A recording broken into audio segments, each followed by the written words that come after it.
Afro Tuck Nation. It's your boy. Yes, sir. Before we do what we do, it's time to get down for you and the crew, because I know, oh my goodness, your man's tired. But I don't care. You know why? Because pull up, boom, man.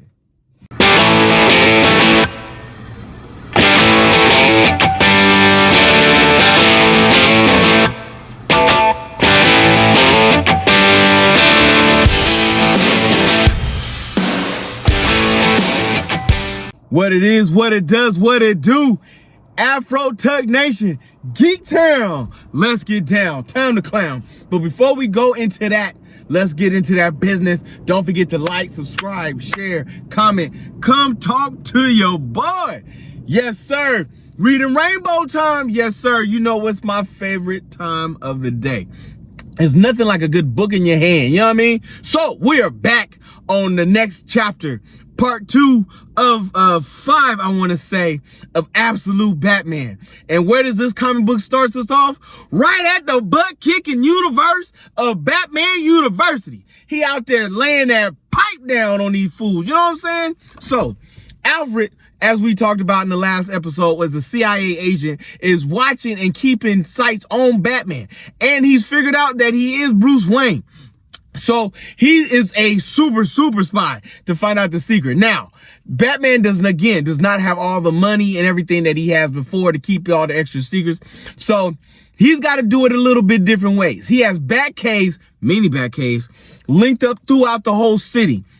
And somehow, as this new gang is approaching, the party animals is coming out into the gang, they are really coming across some issues, because Batman is finding y'all at y'all biggest height at the moment. And you getting the pow, the bang, the boom, the wham, and it was being done. But in this particular episode, you get more of the detective side of Batman and how he is still one of the smartest individuals in the game. You also get to find out how he's learned about how to track down the party animals in this. Now, at the same time, Alfred is trying to find a way to work with him, because the more Batman does, the more information Alfred is getting, and he's helping him in his investigation. But whoever it is that Alfred is actually working for doesn't want him to protect Batman anymore. They're like, yo, son, let's just cut this asset and let it go. Well, we still don't know who Alfred is working for. Even though he's MI6, there's something bigger and higher up in the game. But Alfred is like, fine, we'll cut this asset. But he knows the moment he stops the protections that he's been using to help Batman on the slide, the party animals is going to start figuring out some of the hidden sites that Batman has. And just when he thought that they was going to sneak up on him and get him and catch him and take him out, boom, Batman sets off an explosion. What is most interesting to Alfred is that he is prepared for all scenarios, as we know Batman is. He knows his terrain. He knows how to do things. He dropped these fools in some acid, homie. He let them drop in the water. He dropped a chemical peel that turned the water into acid. Oh my God. Everybody coming out there burning. You know what I mean? And it was wildly crazy. But we also find out that then this Elseworld Batman, he is friends with AKA Croc, Penguin, Oswald, Riddler, and Harvey Dent, Two-Face. They are all kids that he grew up with in the neighborhood.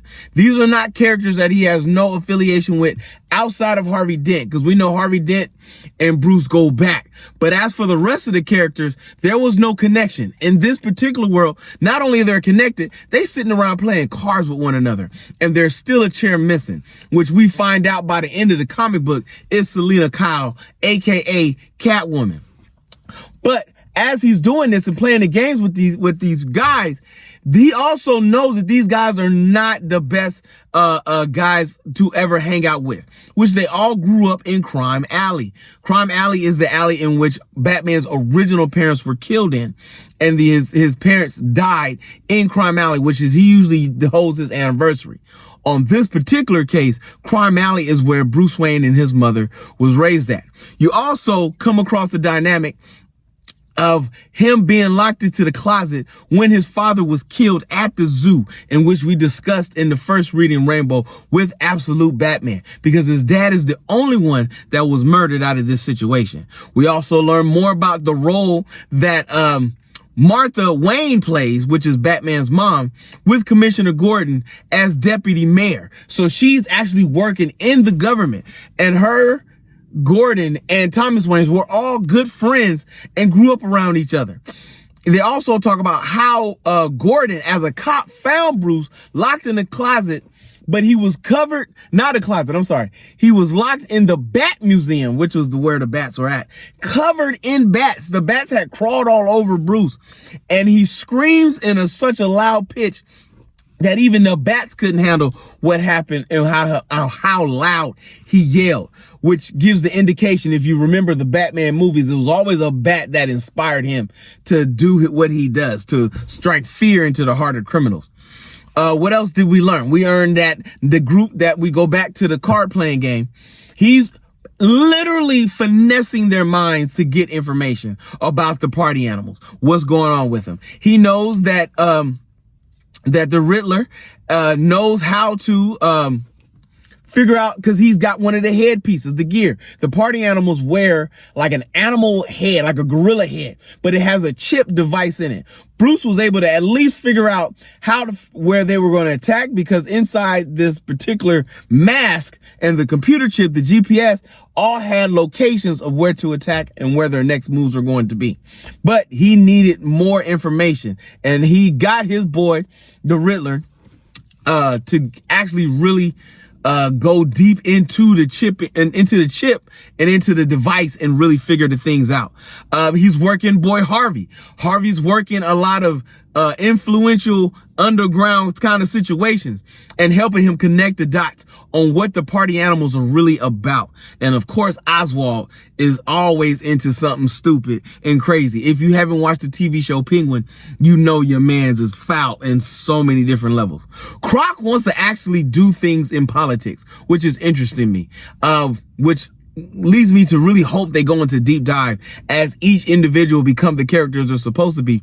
What pushes them into that place to where they become criminals, and how does that dynamic work against them as well as Bruce as they become more of the animals they are. They also throw in a little piece of the Joker when Bruce Wayne wins the card game and he had Jokers in his deck, and it was like Jokers are never allowed in this game, which is just a wink, a hint, so forth and so on.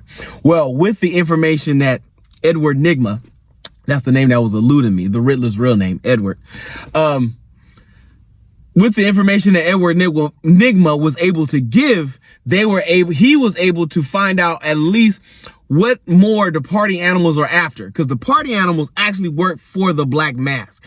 But the Black Mask was prepared for him to show up at one of these locations, and in doing so, actually gave him an opportunity to zoom in on Batman and was like, "It's glad to meet you." But you got a dilemma. We've surrounded you with the police as well as my guys. I still want to meet you, but you got to first survive. Well, Batman doing what he does, always never leaves himself without an exit, drops down through the elevator, and who's down there waiting on him but Alfred? And Alfred is standing on top of a machine he has no idea, which has turned out to be a bat tank, and that thing was ginormous. So it left off in the issue to where he is driving off as the police are trying to capture him and the party animals are trying to kill him, and Batman is getting out of here with Alfred, because Alfred actually is asking to work with him because Alfred wants to leave Gotham. Alfred doesn't want anything to do with Gotham. He wants to finish his task and get out, and he feels Batman is the easiest and quickest way to do so.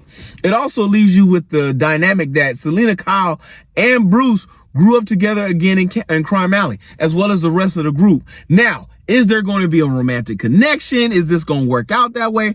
We don't know, but we shall soon find out. All right, fam. Well, Gladiator is in the theaters, and your man has got to go see this. Hopefully, hopefully we see it within the next 48 to 72 hours, because there are so many other films that's out there and animes that are dropping that I want to really finish off a couple of other things, especially with this holiday weekend. I got The Penguin to finish off. Hellbound season 2 is in there.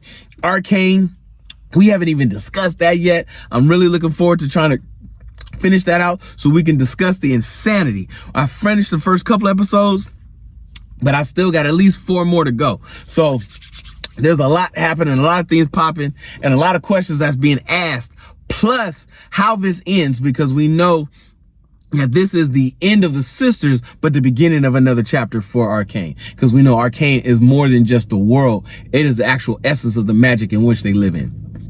With that being said, if you see your mans in the streets, hit them with the beats.